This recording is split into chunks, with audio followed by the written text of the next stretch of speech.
Bonjour à tous, je vous invite à vous abonner à cette chaîne, à aimer, à partager, à commenter ces vidéos, c'est très important. C'est une manière de nous soutenir. Merci à vous tous. Oui, je fais un don à la Fondation pour l'école. Un enseignement de qualité est possible. La Fondation pour l'école reconnue d'utilité publique agit pour le renouveau éducatif au service des familles. Grâce à vous, nous soutenons la création et le développement des écoles indépendantes. Nous aidons au quotidien les acteurs de la liberté scolaire. Faites un don sur fondationpourlécole.org. Bonjour Louis Rigaudière. Bonjour Corentin et Valentin. Bonjour, que je n'oublie plus.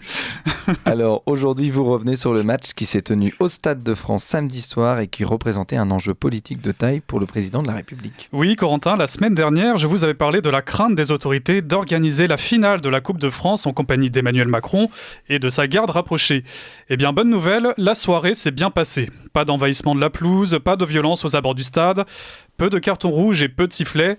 Il faut dire qu'après la finale chaotique de la Ligue des Champions, il y a presque un an, la pression sur les épaules du préfet de Paris était immense. Laurent Nunez a donc déployé pas moins de 3000 forces de l'ordre autour du Stade de France et a même fait installer des grilles avec des pics métalliques à leur sommet. Ce qui avait alarmé les supporters et les syndicats 34 ans après le terrible drame survenu en Angleterre, où près d'une centaine de personnes avaient succombé à un puissant mouvement de foule. Autre inquiétude, les atteintes aux libertés d'opinion et de manifestation. Là encore, Laurent Nunez avait joué la prudence et interdit toute revendication aux abords des sorties de métro et de RER. Pas de bol pour lui, la justice est passée par là et a tout bonnement suspendu son arrêté. Pourtant, malgré cette suspension, la fameuse Bravem était là, aux côtés des syndicats. Non, on a le droit d'être là. L'arrêté a été suspendu. L'arrêté a été suspendu. On n'est pas là pour vous, on est là pour autre chose. Bah, nous aussi, on est là pour distribuer. Donc, chacun son métier. L'arrêté est suspendu. On ne parle pas de l'arrêté, monsieur. Ici, on n'est pas là pour ça. Respectez la loi. Bon, monsieur, pour l'instant, je ne vous parle pas d'arrêté, on est là pour autre chose. Ok ? Voilà. On vous a rien demandé pour l'instant. Alors, la Bravem était bien là, sans doute pour intimider les syndicats, mais pas question d'interdire les sifflets et les cartons rouges. Laurent Nunez l'avait affirmé au micro de RMC. Vous attendez à la 49e minute à ce qu'il y ait quand même des huées, des cartons rouges levés. C'est annoncé, on ne va pas empêcher les gens de rentrer avec des cartons rouges dans le Stade de France. Qu'est-ce que je risque, moi, si il n'y a pas d'atteinte à la liberté. Non, mais attendez, il n'y a pas d'atteinte à la liberté d'expression. Les mots ont un sens. Il n'y a pas d'atteinte à la liberté d'expression. Il y a cette volonté de prévenir des troubles à l'ordre public. Mais pourtant, là encore, les faits contredisent le discours officiel.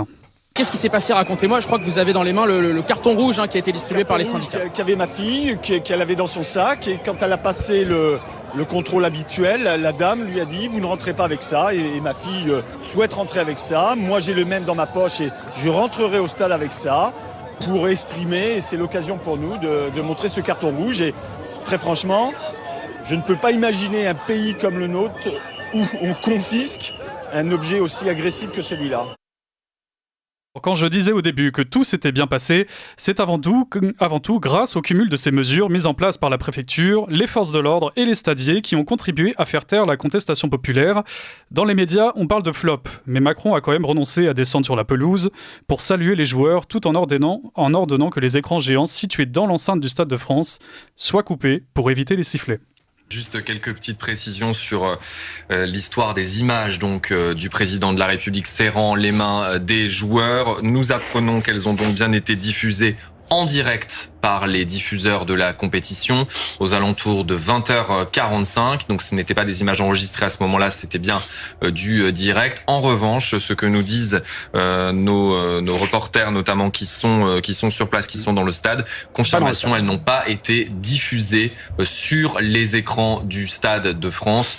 C'est une configuration un peu similaire à celle qui avait été décidée en 2019, à l'époque en plein mouvement des Gilets jaunes. Le président de la République était tout de même allé sur la pelouse saluer les joueurs, mais l'image avait été plus discrète que d'habitude et elle n'avait pas été diffusée à ce moment-là sur les écrans du Stade de France, configuration assez similaire. Et ce scénario se répétera même après le match lors de la remise de la Coupe de France, plongeant ainsi la moitié du stade dans l'ignorance absolue et l'empêchant d'assister à l'événement le plus attendu de la soirée. Alors oui, vu comme ça, on peut dire que tout s'est bien passé. Merci aux 3000 policiers et gendarmes déployés, merci aux stadiers qui ont confisqué cartons rouges et sifflets, merci aux 6 barrières de sécurité situées entre les tribunes et la pelouse, merci aux écrans géants éteints et sans oublier les drones qui avaient été utilisés spécialement pour l'occasion. Non, vraiment, cette soirée s'est passée absolument sans accroc et dans la plus grande des normalités. Hâte de voir comment se dérouleront les Jeux Olympiques dans de telles conditions. On risque de bien se marrer. Vous nous ferez une chronique. Merci Évidemment. beaucoup, Louis Gaudière. Merci, Corentin.